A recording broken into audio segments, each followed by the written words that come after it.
Welcome to the Raise podcast. I'm Carol Barwick. We're here to raise your confidence and inspire your creativity. Each episode, we will have a different guest who will be discussing our Raise word. The Raise word is a word that will encourage you or empower you and at times inspire you to explore the word a little more for yourself.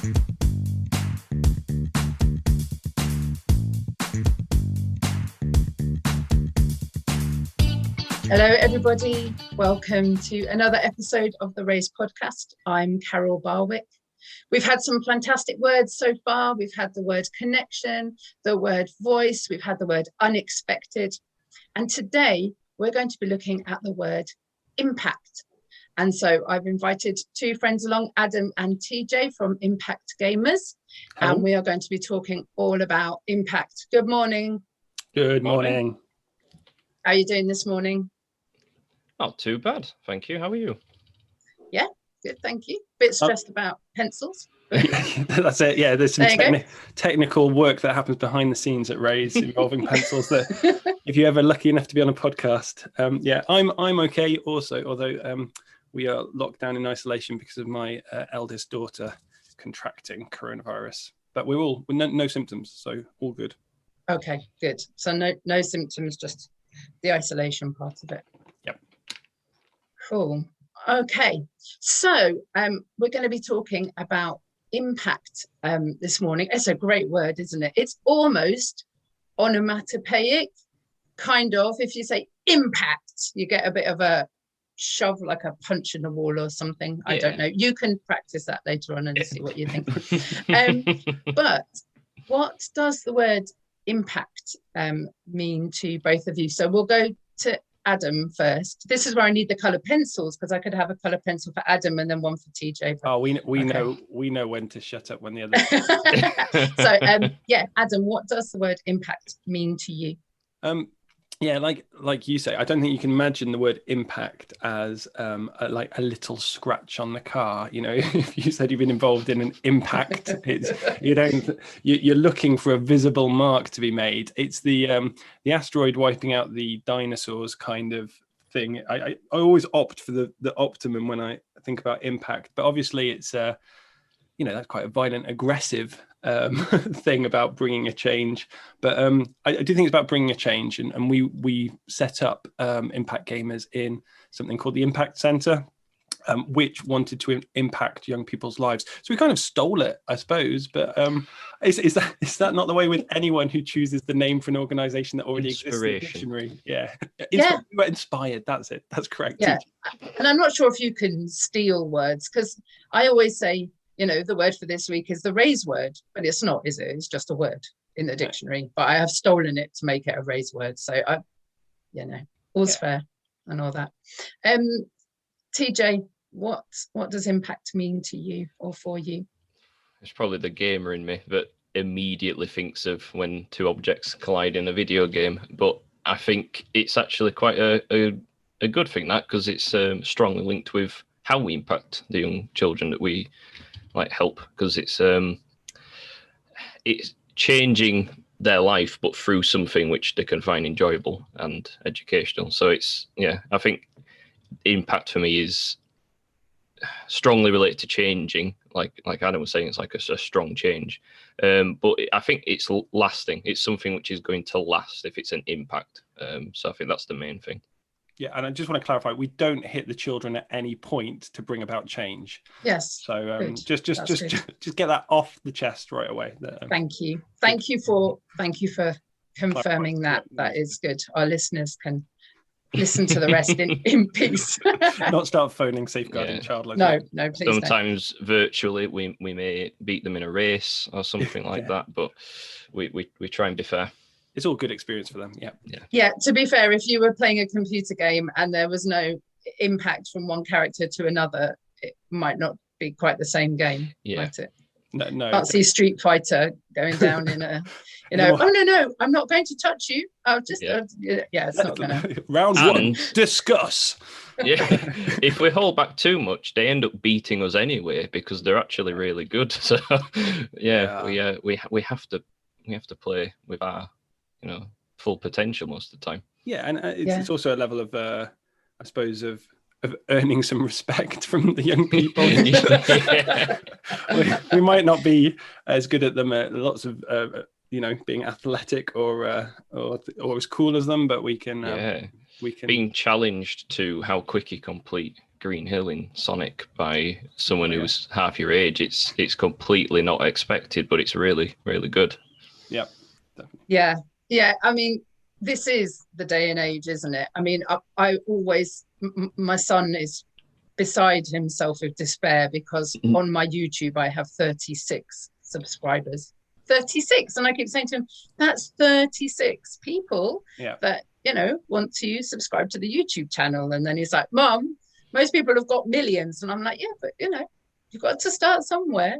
And he's so into his gaming and understanding how it all works. And I've really seen how much he's learned from doing particular types of games. Like he used Minecraft to design it was a sheep pen for a book that they were doing when they were in isolation, and it was just incredible. When he tried to draw it on paper, it looked like a box and it really wasn't that inspiring. But then he did it on Minecraft and it was long and it was complex. There were different things that the sheep could do. It was so much more interesting than just this kind of 2D thing that he'd drawn on the paper. And I think at that point I realized how much of an impact that kind of gaming idea was going to have on him.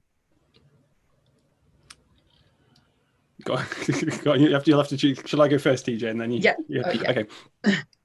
Yeah, Carol. I think the fact that games incorporate creativity, especially like Minecraft and Roblox, and loads of other games, means that they can actually be used as tools. I was listening to the history of Lego, and it had a lot of people who were architects now who said, oh, I started playing Lego when I was younger, and it helped me understand structure, it helped me understand 3D, it helped me understand sort of rigidity and engineering through that. And we've got the same now through gaming, that people can represent ideas. So in fact, that gaming sort of has gone from something just completely recreational to something that's educational, which they've always tried, but there's always a playoff between, is it educational or is it fun? Because they do fight each other a little bit. But the fact is that people can use it as an art form now. So people create beautiful, wonderful worlds in games and share them with people. And sort of Minecraft's been really useful for that because it starts off so basic, just like Lego. Yeah, that's cool. What do you think, TJ? I agree. I think that the barrier, so for a lot of people to see it quite intimidating sometimes, thinking, oh, making a game, I've got to learn an entire coding language or I've got to learn 3D modeling, and it can be very intimidating for a young person. So removing that barrier is the best way to make them feel more positive about getting into the industry, and that is where the biggest impact comes from. So if you say, I can show you how to make this game and we're going to do it through a different process, it's going to be a bit easier, we'll get you into like different areas and show you how you can do it, by yourself or with us, we're kind of removing that intimidating barrier. But then, because games now, there's so many games that come with their own ability to create games within them. There's so many young people who have started creating games without even knowing it. So by the time that at the age they can start choosing their career path, they go, oh, I've made 10 levels in this game, so I've done level design, and they're kind of getting into it without even knowing. So the barrier's gone, and they're doing it from such a young age now. It's impacted them so much by the time they get to, picking what college they want to go to. A lot of them now are feeling more confident with the industry. So there's a lot more people wanting to get into the industry that probably wouldn't have before. So I think that's the important bit, just giving them the little kind of gateway and saying it's not too scary. It's, you can do it. Yeah. And the impact of gaming, like TJ says, happening at such a young age that more so than ever that there's a gaming culture. So that the fact is that any 7-year-old boy or girl can talk about mobs, can talk about villagers and zombies and stuff like that, and people know that the other 7 or 8-year-old know they're talking about Minecraft. Yeah. They can engage, and so there's an impact in terms of social life, in terms of community groups are being formed through shared interest because people are having a shared experience of something over a long period. So whereas when we were younger might have said, oh, have you seen that film? There's a whole month where everyone had to see the film, whereas now Minecraft's been going for years and years and years. It's 10 years, 7 years or something, I can't remember, but anyway, it's been going for a long time. And it's stuck with people who started playing at 7 still engaging with it at 15, and it is helping to impact the way that they can engage with other people. Yeah, absolutely. It's teaching them a new language, isn't it? I wanted to just go back to what you were saying a short while ago, Adam, about fun versus education, because I wonder, in the mind of, let's talk about younger children to start off with, but actually in anybody, which one actually has more impact, fun or education? Because you can have a really fun experience and that becomes a memory that you keep for life. But how many people have you spoken to recently that have said something along the lines of, well, I think I might have learned that at school, but I can't remember it now. And isn't fun and education, can't they dovetail together if you just have a slightly different mindset? I mean, I just think they should. Yeah, you should be able to do both. Yeah, like we should enjoy learning. Yes, I think every teacher or parent that's the aim. There's just this disconnect, because you often get teachers teaching things. Parents don't do it so often. I don't think they hardly do it often. But in terms of education systems, you have someone set an agenda of what needs to be learned, and so we end up being taught things because we should be taught things, and it also means that we go through high school gaining a load amount of knowledge which is useless to us in terms of the xylems and phloems and osmosis of plants. It's probably important to I don't know, 100 people in the UK, but to the rest of us, we just know we water the plant, otherwise it dies, and that's enough for us to know. It needs the sun. Yeah, exactly. It needs sunlight, it needs water, it needs soil. But we learned that, in year 2. So learning in year 11 about some complex processes just don't bear any relevance to us. And I think the kids smarten up to that more and more in terms of why. The phrase, why do I need to know this, sort of comes up a lot. And the answer quite often is, you don't need to know this. And so what young people are doing more and more with content creation, with sort of people, aiming to be influencers and stuff like that, is working out that they can actually input into society at any age. So you have these YouTube stars that are just reviewing toys at sort of like 6 years old, and Ryan's World now sort of a brand and stuff like that. And kids are saying, I can access that. I can tell people my views on a toy or a game or things like that. And I learn through doing, and learning through doing is totally what gaming's about, and totally what makes learning fun, learning through doing. And so, like, personally, we work with a lot of kids who struggle in academia, but say if you gave them an apprenticeship, they would just go for it. And it's just a shame that the education system, it works for 80% of the kids. I've heard the phrase used, not sure if that's a true fact, but for those 20%, it would be nice if there was a real alternative to sitting in a class of 30 listening to someone, to actually doing. And so that's what Impact Gamers, we do take that approach.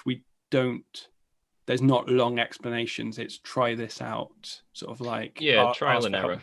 Perfect. That's and that's what makes things more fun, especially the error. In when you're coding in a game, it cracks us up. Any fond memories, TJ, of any mistakes in games that you've There was one where it was just duplicating, but it didn't have the limit on, so it didn't know to just do it the one time. So what happened was it doubled every second, but every single one which had doubled, and until the entire screen was just covered and the game just crashed, but it just couldn't cope with the memory. So the entire game broke, and then they just looked at me like, I can't move. I was like, I don't think that's the problem. Yeah. You can move somewhere in there, but yeah. It reminds me, any parents listening that have sadly had to watch Peppa Pig over and over again. There's a scene in Happy Mrs. Chicken where they do that. The computer game just starts duplicating Mrs. Chickens for ages and ages, and then it just crashes, and there's a sad face, and it just says, "I'm broken." And turning off and on fixes it, which is true. That's, yes. That's what we had to, that's what we had to do with the kid. But we had to. The deeper thing than that, this is where Impact Gamers actually really makes the impact, is there's a reviewing process. Because if you start that game again, when you get to that key point, after 10 seconds, sort of create a new enemy, but it's always after 10 seconds. So it's always creating that enemy after 10 seconds. So at 10 seconds, there's a whole virus of enemies appearing.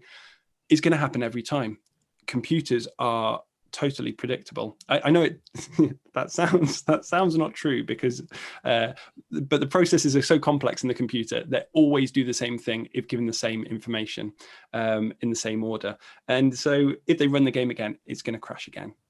And that is a life lesson that it takes us a long while to learn as people. If I keep on doing the same thing, I'm going to often get the same results. In life, it is more complex. There's other things that play a part, but I can affect the outcome of my life by changing what I put into it.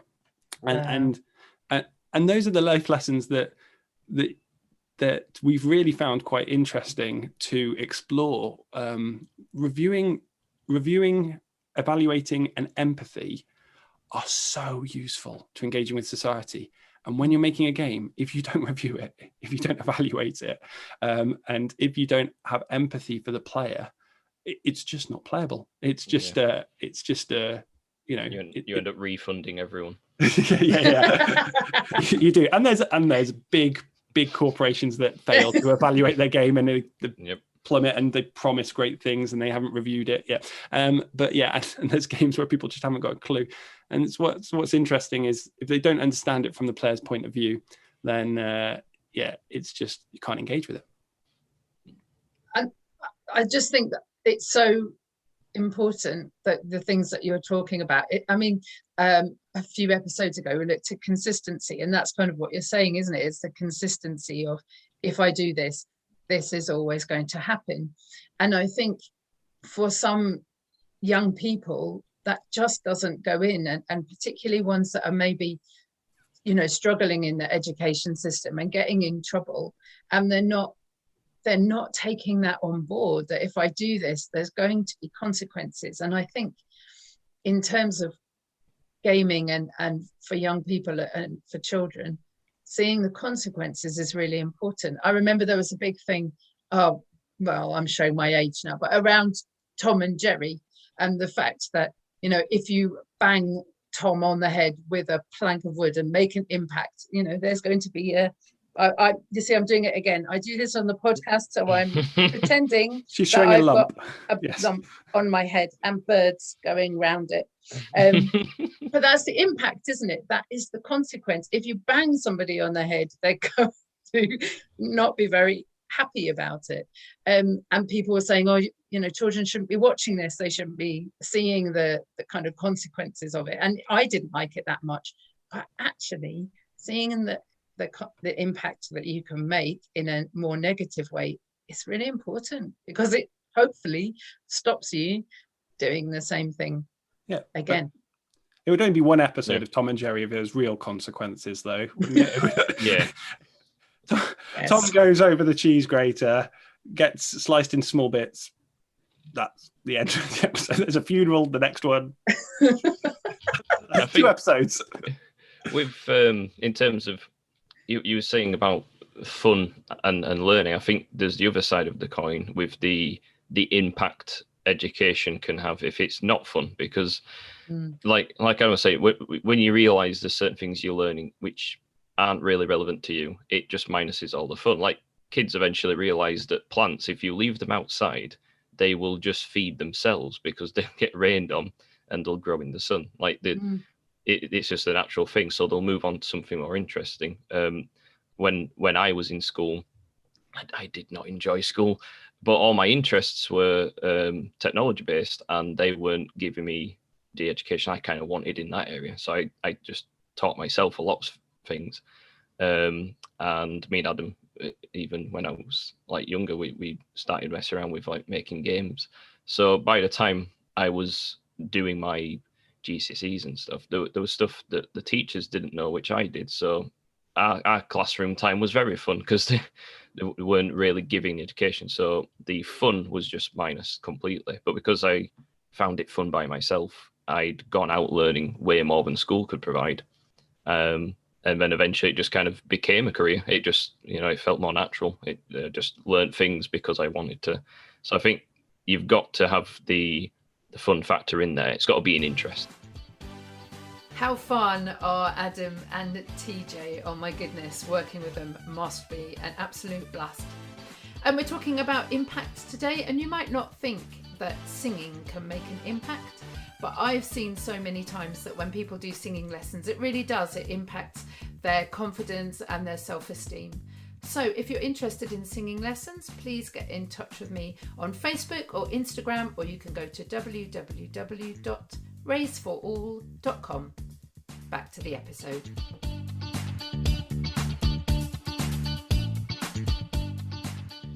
So TJ, you were just talking about being with Adam at school. Is that right? Have you known each other for quite a long time then? Yeah, I signed up to a program years ago where I was a technician for a youth centre. So I was still in school, but it was just like you got to turn up on a Friday night and you'd have like a role. So mine was helping set up the LAN gaming part and being the sound technician for like when they did speeches. So me and Adam at the youth centre, and Adam had started showing people how to make games using some software, which at the time I completely just knew nothing about.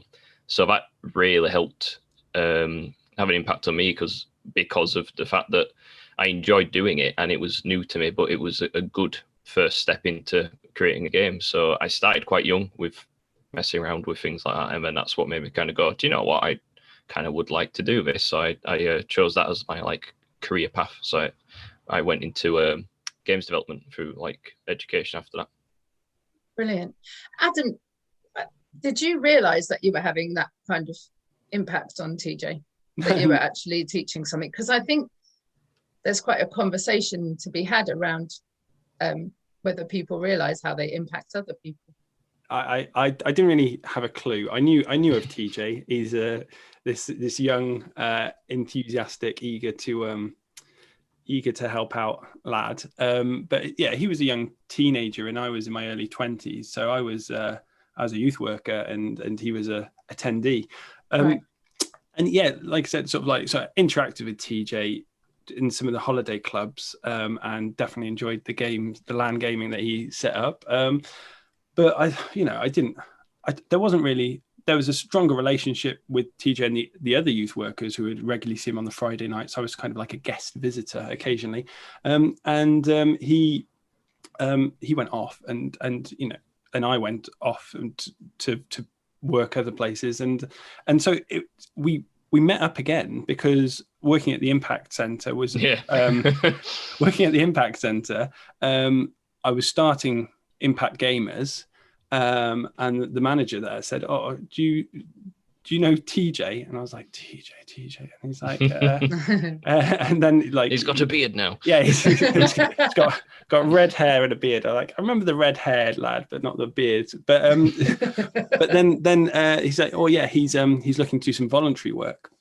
And then so I got reintroduced to TJ, find out what impact I had. Found out that he went and did sort of games design work at college because of sort of like a holiday club that I ran, sort of 15 years previously. I don't know. Yeah, 15 years ago. Yeah, so a good length of time. And so yeah, I just didn't expect that one 5-week sort of 2-hour sessions a day would make someone choose a career path. It was really the funniest part of it all was the fact that in the, I don't even know how, yeah, it felt like only like a few hours altogether, but I'd managed to recreate Space Invaders during the holiday, and I used it as like a present for my mum's birthday. But then at college, they went, oh, so this is the section where you have to hand in a game of yours. And I just went, I've already made one. Can I just use this? So I passed college on the video game I'd made, during the holidays. That's amazing. So they just looked at it and went, yeah, it's not using the software we recommend at college, but it works. So they just marked it. And so I just thought, oh, well, it came in use, that. That is brilliant, isn't it? That's definitely a win-win from all sides, I think. Yeah. I wonder, again, just going back to the children and young people, whether they are aware of what impact they have on each other. Do you kind of see that when you're working with them at Impact Gamers? Definitely, do you see the impact that they have on each other?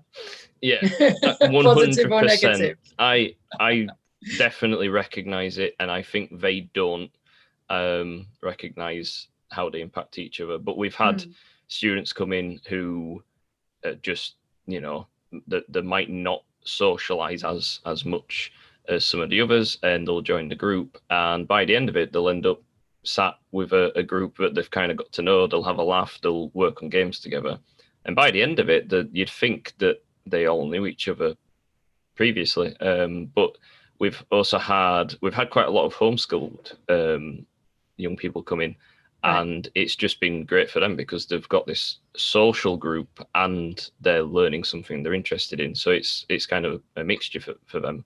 And yeah, I think we've seen a lot of good impacts from that, but I don't think they realize. They just see it as there's people here who are doing the same thing I am.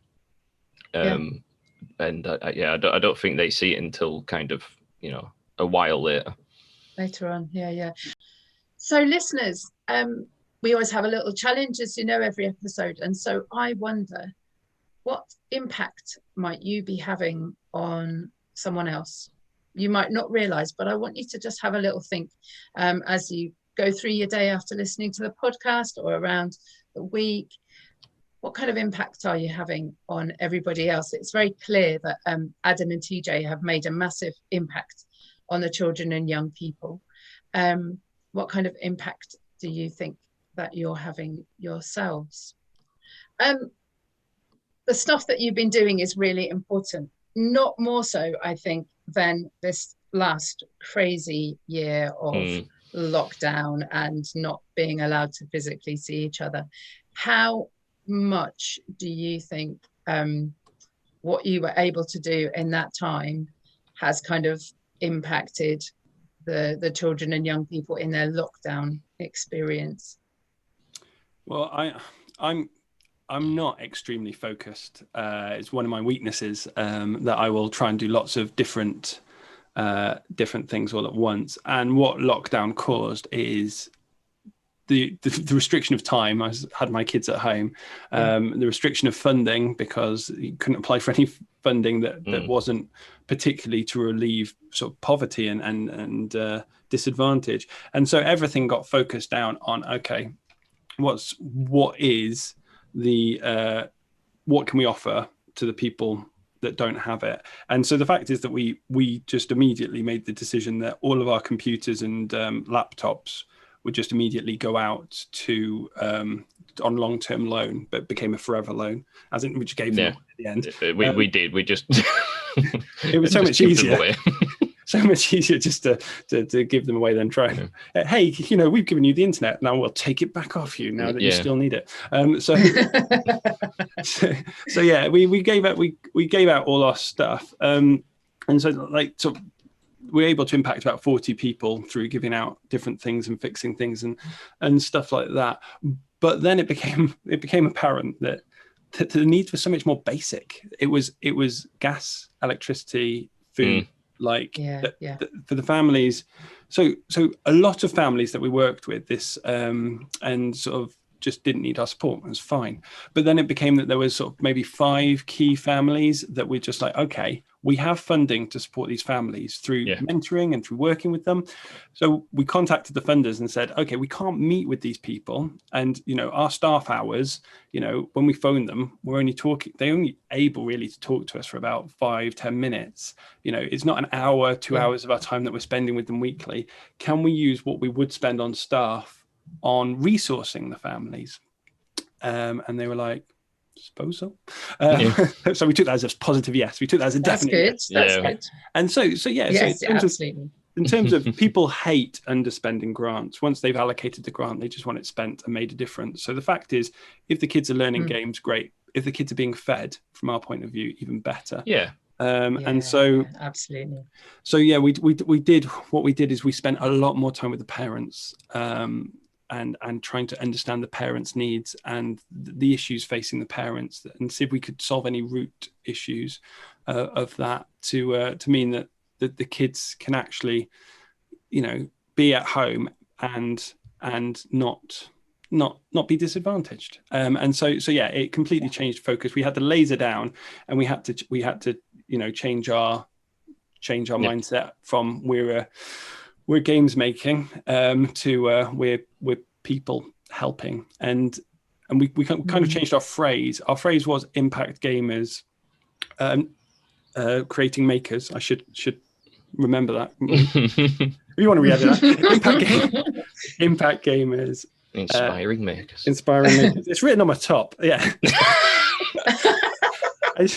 But we changed it, so but we've kind of changed it. They've got banded about. It's not about the games made, it's about the lives changed. And that got bounded about, because the fact is that if we are teaching kids to make games but not actually changing any lives, we might we might as well be a book. We might as well be a YouTube tutorial channel. But we want the interaction, and we want to invest in the young people. We want lives to be changed, as I suppose every community organisation or charity does. And so it really just shifted the fact of, it wasn't about the quality of the games made, but it was about the quality of life that our users were experiencing. Yeah, I think it kind of started as it's one of the reasons why we use game making with the young children. It was always like a bridge for helping them with other things whilst making games. It was much easier to talk about, quite serious issues with a young person whilst making a game. It just took attention away. So it kind of felt semi-natural being able to just go, oh, I'm just calling to see how you are, rather like there was so many hours we spent just talking to the families to see what was going on. But I think I didn't realize the impact we'd made until because we just kind of changed as roles, really. We just thought we have to adapt because everyone's having to during this, and we got a letter one day sent, and it was from the Lord Lieutenant just saying, like, thank you for your service during all this time. And at first I didn't realize kind of what they meant, and it was just, I think some of the families had just kind of mentioned what we'd been doing, and it was just a really nice bit of like motivation, I guess, just going, oh, this is the impact you've had, keep it up, or just thanks for doing it. And it was just really nice to go, oh, we're doing different stuff now, but it's still helping. So that was a nice surprise. I think that appreciation of the impact someone's having is really important, isn't it? Because that's what kind of, it shouldn't keep you doing it, but if you're someone like me, that one of my kind of love languages, for want of a better word, is words of affirmation. I need to know that I'm doing okay, and it's okay to say that to someone else. It's really important to say, look, you have made an impact on me, we appreciate what you're doing, particularly in lockdown, because it was just the clarity so of hard. it. Just going, it's not about them going pat on the back every time you've done something good. It's more you're doing something right, keep doing it. And then it's more just, we knew, oh well, it's working, so we'll keep doing it through, like as long as we can. But I think that was nice. I think the fact that it was a physical card is also an interesting thing, because sort of words are important, but when you have reminders of things, when there's there's objects that remind you of things. That's why awards are so important, aren't they? Sort of like you might win a BAFTA, like Impact Gamers did in 2018 for being a mentoring. always get the BAFTA in, for mentoring young people through gaming. It like that sits on a shelf and reminds us of, we are here to mentor young people and to support them. And so I think it's really key, isn't it? Sort of like in terms of the challenge, you can be thinking to yourself, what who am I impacting? But if someone has had an impact on you, do let them know. And I think cards are an excellent way of doing that as well, something physical to remind them that they are making a positive difference to this world. Yeah, and actually, and what you were saying, TJ, about it's not about saying it every single time, because actually it makes more impact when someone just does it once, and when it's someone that you don't expect. That often makes the most impact, doesn't it? So you've got two things to do, listeners. You have to decide who you've made an impact on, and then you have to basically thank somebody else for making an impact on you. They're going to be busy. Write them a letter. Write them a letter, a handwritten letter. Yeah. And send chocolate. And our address is Wait, was there chocolate with that card? Because I wasn't there. Adam, was there chocolate with the cards? The Lord Lieutenant obviously isn't listening to these podcasts enough, because there was no chocolate. I thought you were saying Adam might have eaten the chocolate. Yeah, I thought that's what had happened. Then I was like, wait a minute, who? We did get chocolate at the BAFTAs, TJ, that you didn't get. And I've still got mine. Whilst I was moving, I found it. Very good. And I've not eaten it, so I don't know if I can. It's out of date now, but don't. I was going to say, I think that might make a significant impact on you, TJ. Chocolate. It's a special edition on it, so I thought, do I eat it? And then I just didn't eat it because I thought, well, it's a limited edition. Okay. Didn't know you could get limited edition chocolate, but it's a BAFTA head. So I thought I'll save this. Maybe ditch the chocolate and keep the wrapper. That's a good idea, actually. Then I think you're going to be safe. Yeah, because the temptation is there. When I was moving, I was like, I could do with a snack. Chocolate. Oh my goodness, this has been such fun. Really, really cool. And I don't know about you, but I'm thinking about so many different things now. I love the way that we've pulled out so much from the word impact, and so I'm absolutely sure that this is going to have a real impact on the people listening. So please get in touch with Adam and TJ and find out more about what they're doing at Impact Gamers. We will have all of the stuff in the show notes. Can I just say, we do not send chocolate on this podcast, so please don't write in and expect chocolate. Thank you very much. Okay, right. We come to the part of the show where I write you a little poem. So it's just a little verse. So it's not like going to be, huge, but let me just have a little think. And I was talking to Adam earlier on and saying it's quite difficult to rhyme the word impact. So here we go. Okay. Impact. Contact. When you're naming somebody that's made a difference, creative gaming, Minecraft, blocks, lots of building, seeing things forever changing. Our young people make a difference. Sometimes they don't realize this. We need to do what we can and involve them in a bigger plan. There you go. That's very nice. Yeah, very well summarized. That's amazing off the cuff. Thank you. I love it. It's because I get inspired by people that I'm chatting to, and then the words just come. So thank you so much. Is there anything else that you want to say before we finish? Anything that the listeners need to know about you? About us? I tell you what, we do really want to make a difference. We're focused in on Bradford because otherwise we just stretch ourselves too thin. But if we will work with anyone.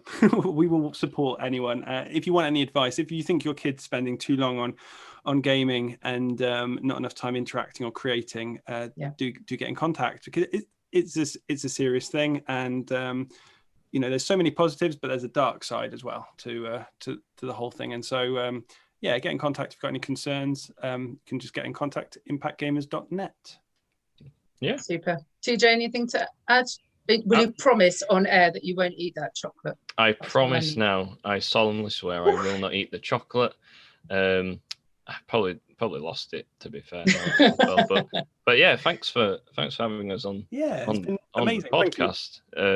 It's been a very nice way to spend the morning instead of fixing my broken phone. So this has been a very nice change. And I think kind of talking about it probably realised more about actually what kind of impact we can have without thinking about it. So with the impact that the young people have on each other, I actually took a really long time to realize that if I just create a group for children in the same situation, children who don't have access to hobbies, who don't have access to computers at home, who are lacking that, then it's not a very mixed group. And we got funding to run something where we had to involve everyone from the city. And so we ended up getting people from all different areas, not just a local area to the centre. And it was so much more fruitful. And we saw so much more impact and so much more sort of friendships formed across genders and ethnicity and ages. And it worked so much better mixing the groups. And that seemed counterintuitive to me because we were here to work with the local people who were deprived. But when we actually allowed other people to come in, the impact was greater. That's brilliant. Thank you for saying that, Adam. That's right. I think that's really important. TJ, do you want? Oh, yeah. I was just going to say that gaming, it's always helped me, especially through times like this where we've been unable to see people. So use gaming as kind of, like a gateway to, making new friends or just distracting yourself from things which are going on, which aren't so great in the world right now. And just try and, even if you're not making games, try and make the most out of when you're playing them. Do it in a positive way, be nice to people online, be safe online, but just, use it as a healthy kind of, escape.